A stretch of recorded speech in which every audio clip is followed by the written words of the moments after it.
Salve a tutti, benvenuti a questa nuova puntata di Effetto Serra Talk Show su Social. Oggi parliamo con uno dei musicisti, dei compositori, degli arrangiatori più importanti della storia della musica italiana. Per me è un grande onore e un piacere ospitare il maestro Vince Tempera. Grazie di essere presente. Grazie a te Fabrizio. Partiamo Allora, partiamo subito. Allora, quando nasce il musicista Vince Tempera? Quando ha capito che la musica sarebbe stata la sua vita? Credo nel 62, 64, quando avevo 18 anni, diciamo. E frequentavo il liceo scientifico e invece di andare all'università scelsi, io suonavo già dall'età di 6 anni, quindi ero già abile al pianoforte, capito? Studiavo in conservatorio contemporaneamente al liceo scientifico, quindi decisi di intraprendere la carriera musicale, ma non perché c'erano per vendere disco che altro, perché avevo voglia di suonare con gente che sapesse suonare.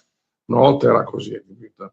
Si suonava perché per il gusto di suonare, perché si era illuminati da questa materia, capito? Quindi intorno ai 18 anni ho deciso, 16-18 anni, decisi di intraprendere questa carriera, senza sapere dove andavo a finire. Dicevamo 50 anni di musica. Oggi i quarantenni, cinquantenni non possiamo non parlare di Goldrake, perché per milioni di italiani non è solo una sigla, ma è proprio un inno generazionale. Vi aspettavate un successo di queste proporzioni?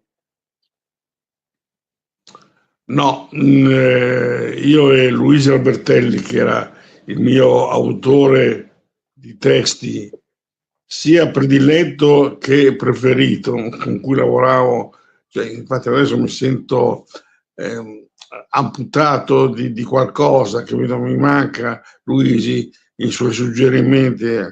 No, non pensavamo proprio, anzi pensavamo di fare una cosa per bambini cresciuti, però l'avevamo pensata per bambini già adulti, no? Cioè, per noi i bambini sono uguali agli adulti, non c'è differenza, cioè, quello che noi siamo musicalmente noi lo facciamo. D'altronde io ero partito con l'idea, dato che ero partito dei cartoni di Walt Disney, e Walt Disney usava Louis Armstrong, Peggy Lee, usava questi grandi nomi della musica americana. Ho detto, perché se lo fanno loro non possiamo farlo anche noi, dicevo io. E assieme a Luigi decidiamo di usare il coro. Perché il coro? Prima di tutto perché noi facevamo pubblicità, quindi il coro era una cosa che abbracciava tutto, uomini e donne, non c'era distinzione su questo. Poi perché doveva essere forte la canzone, poi diventava il coro, era solo un uso che ne facevamo per farla cantare, ma non c'era un solista vero e proprio dove uno dice ho fra le mani Giorgia, scrivo la canzone per Giorgia. No, scrivo la canzone per noi, per il pubblico, poi dopo chi vivrà vedrà, dicevamo noi, hai capito? E avevate una bella band, perché a parte lei c'era Arrestavolazzi, c'era Fabio Concatto, c'era insomma grossi musicisti. Usavo i migliori di allora, come ho sempre fatto, cioè una volta non è che facevi i dischi a casa, facevi i dischi, le registrazioni in veri studi di incisione, sale di incisione, usavi la Big Band della Rai, la Big Band Jazz della Rai di Milano, che suona i violini della Scala, cioè diciamo che la formazione è una formazione eccellente su tutti i punti di vista. Quindi anche i musicisti erano tutti all'altezza, tutti inventori, capito? Dicevamo che è un inno generazionale, non solo Goldrake, ma tutto il filone delle sigle firmate Albertelli, Vince Tempera, quindi Lape Maia, Goldrake, eccetera, eccetera. C'è Capitan Harlock, Astro Robot e tante altre. Ma mi viene in mente, c'è un episodio particolare legato alla creazione, alla scrittura, alla realizzazione di Godric? Ma l'episodio particolare è che noi vedemmo i primi episodi, cioè un episodio di Ufolobo in giapponese con un'immagine abbastanza, dato che il nastro video era, era sui canoni americani, quindi noi avevamo quelle macchine per vedere bene il video, la puntata. Abbiamo visto questa puntata in bianco e nero con molte striature sull'immagine e parlate in giapponese. Quindi siamo dovuti inventare quello che potevano eventualmente dire o fare questi giapponesi, capito? Quindi, ma è nata proprio. Io poi sono un appassionato di fantascienza, io ho tutti gli Urania, sono collezionista di Urania fino all'ultimo numero, quindi vedendo queste immagini abbiamo immaginato le guerre, le solite guerre fra pianeti c'era il vecchietto, perché c'era un misto, non c'era solo fantascienza, c'era anche questo vecchietto che mi ricordava molto il western all'italiana, all'americana, questi vecchietti che parlano e fanno ridere, però poi sono ingenui, praticoni, ingenui che creano qualche problema poi, insomma. Allora, quindi c'era un misto di comicità e di cose serie, cosa che poi quando abbiamo fatto l'album abbiamo ci sono le canzoni dedicate bravo che sei fornito. È una ristampa che ti dirò una cosa, questo album qua è stato ristampato dalla Warner che ha comprato tutti i diritti ed è stato l'anno scorso, nel 25, in classifica nei vinili 2 o 3 settimane, tanto che oggi io faccio la richiesta per altri album da vendere durante i concerti e le stampe credo che sia la terza ristampa che fanno, sono arrivati oltre a quasi a 10.000 copie, che è tantissimo per un vinile attuale anche di personaggi famosi, hai capito? Quindi no, cioè, non pensavamo... Fondamentalmente è un orgoglio, però è quasi una preoccupazione, perché significa che la musica nuova non diventa così attrattiva, così bella come era quella degli anni 70-80. Ma sai, negli anni 70-80 la musica era fatta da noi professionisti. Oggi chiunque ha un piccolo registratore a casa, si registra, mi mandano dei sample, dei modi, dei demo fatti in casa. Non è più una professione, sono dilettanti però questi dilettanti invadono il mercato, dico io, e invadendo il mercato non sa più quello che è buono, quello che non è buono, ecco, o quello che ti piglia, quello che... Dimmi. A proposito di musica buona, maestro Tempera ha lavorato con tantissimi artisti straordinari, me ne viene in mente uno, ma l'elenco è lunghissimo, Lucio Battisti ad esempio. C'è qualcosa che ci può raccontare del vostro rapporto lontano dai riflettori? C'è un aneddoto che io racconto sempre di Lucio, di quando io incisi Luci, che per 3 giorni Lucio voleva rifare la base di questo Luci, perché insisteva a dire che la batteria non dava la spinta che lui cercava. E io gli dissi: guarda Lucio, dato che suonavo allora il pianoforte in questo brano stile rock, non è una cosa, cioè, facile i primi 20 minuti, dopo il braccio comincia a essere stanco, a avere crampi, eccetera. E per 3 giorni la cosa era abbastanza dura. E io gli dissi: senti Lucio, secondo me è buona la prima, è sempre buona la prima quando registri, perché dai, cioè scopri la canzone in quel momento, quindi dai quel pathos, quel soul che ha bisogno della canzone. Dopo diventa meccanica la cosa. E Lucio, no, io voglio rifare perché il batterista non è come... Abbiamo provato tutti i batteristi più famosi che ci sono in Italia in quei 3 giorni. Tanto che io con lui discussi su questo problema e il terzo giorno che fui chiamato per rifare la base dissi no, non vengo più. Per me buona la prima, arrivederci, grazie. Anzi, non voglio neanche essere pagato, dissi io, perché sono convinto di quello che dico. Cosa è uscito sul disco? La prima versione. La prima quindi versione. Questo, esatto, sì. A volte Un altro Lucio brano immortale, perché anche Lucia è uno dei brani immortali di Lucio Battisti. Un altro artista col quale hai collaborato molto è Francesco Guccini, che è un artista diverso da tutti gli altri fin dall'inizio. Perché secondo lei?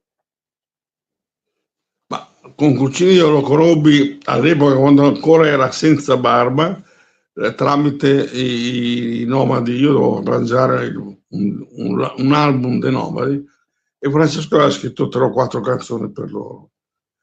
E lì nacque un'amicizia al di sopra di quello che era la musica, quindi sono sempre stato, diciamo, fedele a questa amicizia e amico anche di Francesco, anzi, gli faccio gli auguri perché fra qualche giorno compie gli anni e lui è del 40, quindi sono 86 anni, 86. eccetera.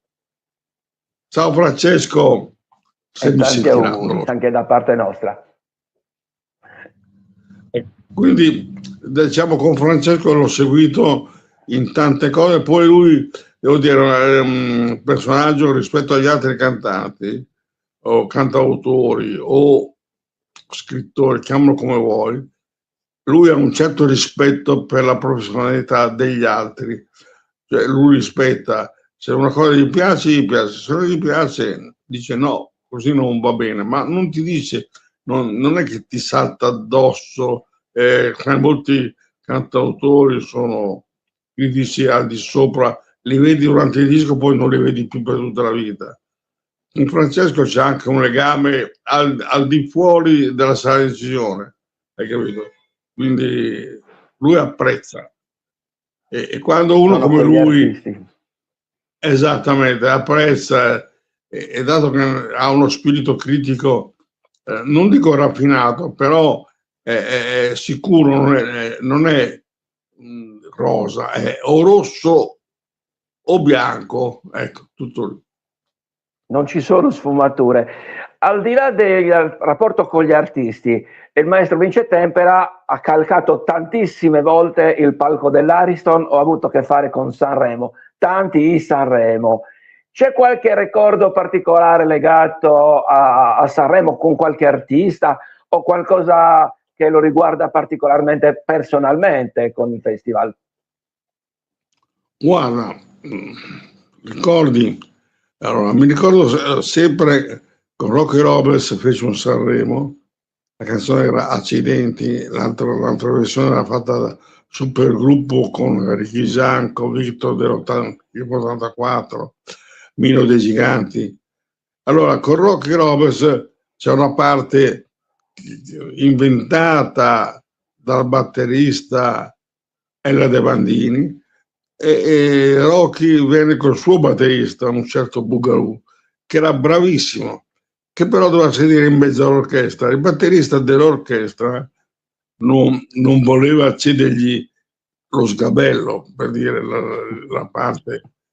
D'altronde quello suonava il blues, lo suonava con i colori giusti e il batterista italiano era italiano, non dava quella spinta che Rocky cercava, che Rocky poi ballava su quel lancio di batteria e lì fu una guerra con i sindacati per far inserire il batterista.